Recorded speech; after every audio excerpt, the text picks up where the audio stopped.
Hello po mga kababayan, si Dante Maravillas, Bicolano vlogger, broadcast journalist from Albay. So pag-usapan natin itong impeachment kasi bukas magko-convene yung Senado as an impeachment court para pag-usapan po yung impeachment case na dineclare mga kababayan ng Supreme Court bilang unconstitutional. Although, kapo nag-file ng motion for reconsideration yung Congress at ni-remind ng ating speaker ni Speaker Martin Romualdez na kayuan niya na mga justices tulad ng presidente, vice-presidente, mga impeachable officials din sa niya kayo.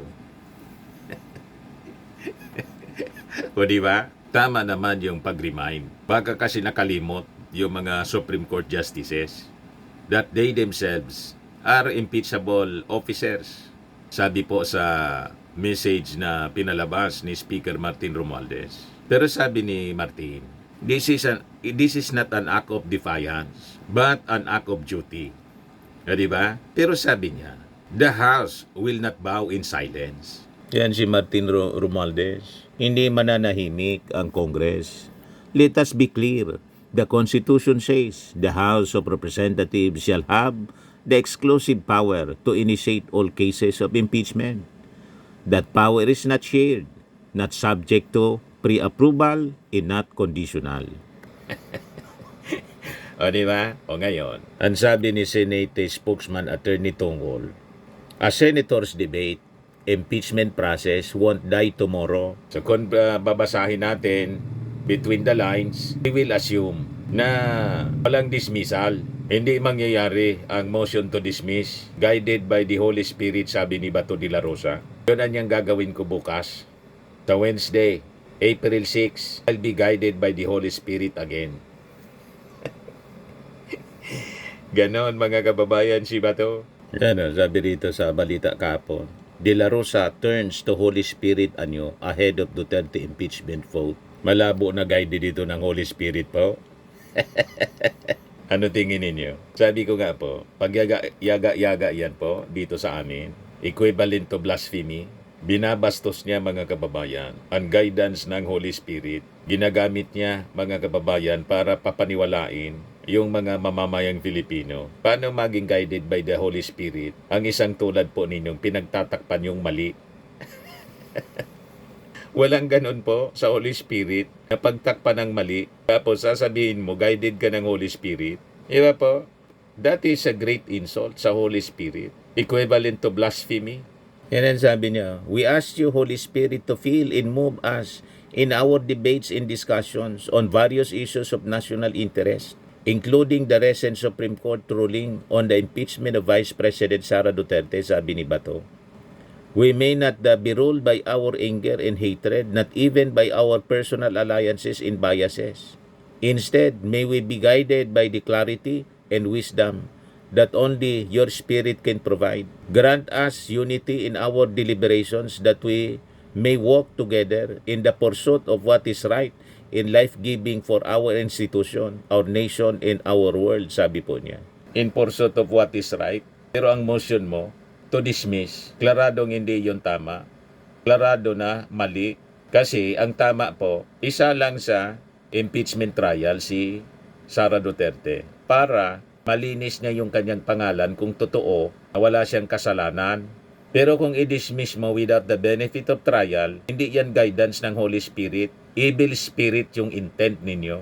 Guided by the evil spirit yung ginagawa ninyo. Natakpan nyo yung kamalian ni Sara. Imagine, si Sara Duterte, guided by the Holy Spirit ba yung pagbantaan yung ating Pangulong papatayin? Pati si Martin at saka si First Lady Lisa Marcos. Hindi man siya inaano, bigla na lang nag-press con at nagmumura. Mga itsura ninyo, mga pag-ugali ninyo, malabo pong guided ng Holy Spirit. Evil spirit, maniwala kami. Imagine, yung dating presidente na walang bukang bibig, pati kayo, kill na lang lagi nasa bibig. Tapos sasabihin ninyo, guided by the Holy Spirit kayo. That is a great insult sa Holy Spirit. Umayos ka, Bato de la Rosa. Pag lumabas na yung warrant of arrest against sa inyo, yun ang guided by the Holy Spirit, si General Torre. Yung pag-arrest kay Digong at saka kay Pacquiao, yun ang totoong guided by the Holy Spirit. Kasi yun ang tama na dapat ginagawa. Papanagutin yung mga nagkasala. Yan ang guided by the Holy Spirit. Pero pagtakpan yung mali, malabo na guided by the Holy Spirit. Naintindihan mo na ba to? Ito, maniwala pa tayo rito na guided ito ng Holy Spirit. Civil society groups ask Supreme Court to reverse BP Sara impeachment ruling. A coalition of civil society and church leaders, concerned citizens and academics has urged the Supreme Court to reverse its decision to invalidate the articles of impeachment against Vice President Sara Duterte. The alliance led by the group Taong Bayan Ayaw sa Magnanakaw at Abusado Tama Na submitted a letter to the Supreme Court Tuesday, ngayong araw na to, which was signed by over 100 individuals and organizations. They argue that the court's ruling represent a dangerous overreach that could pave the way for impunity for high-ranking officials.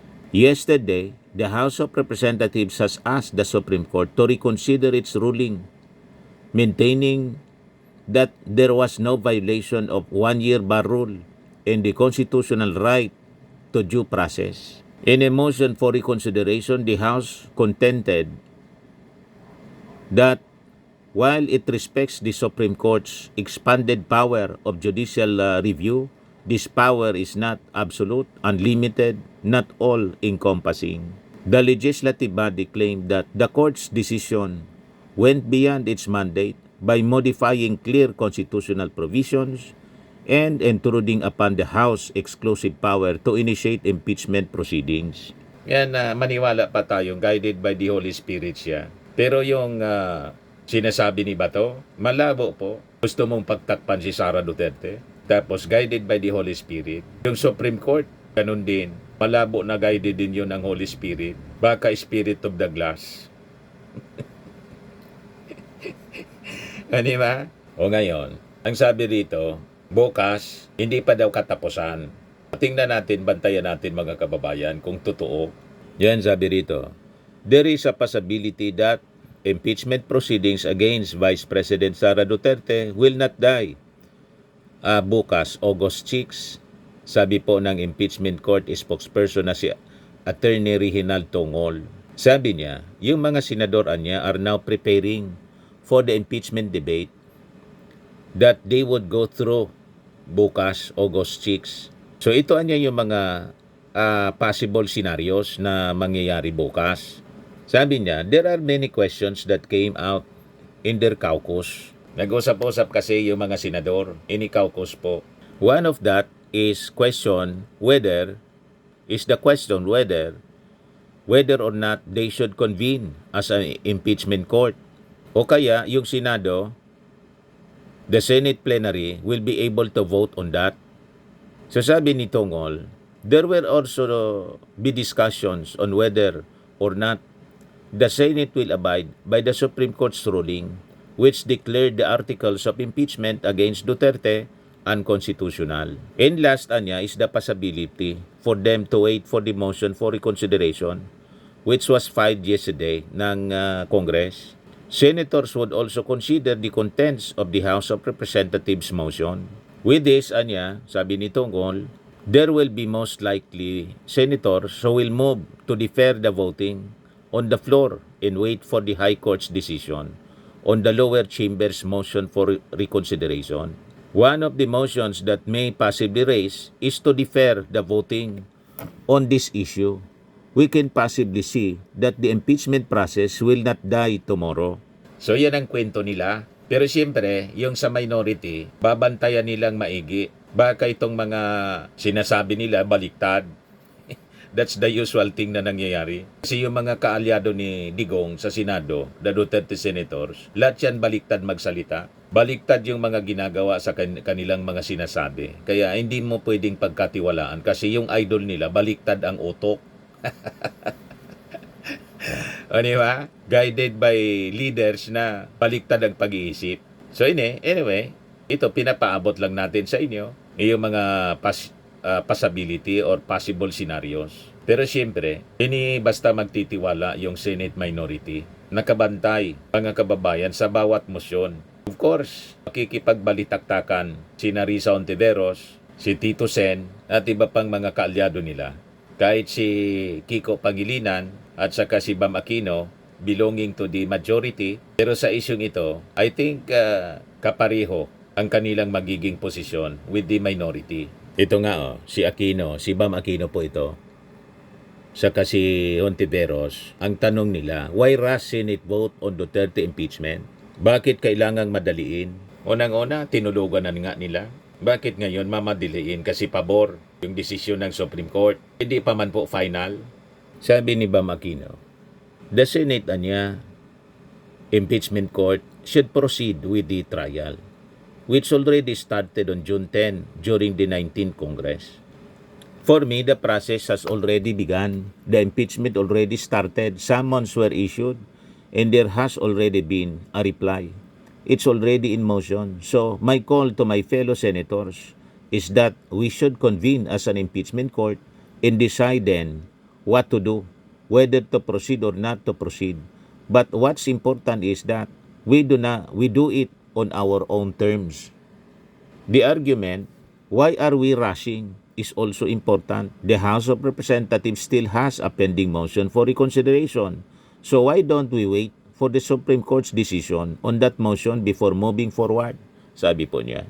After all, sabi po ni Bam Aquino, Aquino recognized that in the end, they would have to respect the decision of the Supreme Court. But as Senator, I believe it's important that we stand firm for the independence of the Senate. Hontiveros shared Aquino's sentiment, saying that proceeding with the impeachment trial and wait for the court's final decision are the options available for the Senate impeachment court. While some of her colleagues are posing for the immediate junking of the impeachment case, she questioned the basis for its dismissal when the court has yet to see a single evidence or hear a witness to make such a decision. Another prevailing sentiment, she said, is for the Senate to be on standby while waiting for the Supreme Court final decision on the impeachment case against Duterte. I mean, why are we in such a rush, right? Sabi po niya. So, abangan natin mga kababayan bukas kung i-railroad po ng Senado itong impeachment case ni Sara Duterte.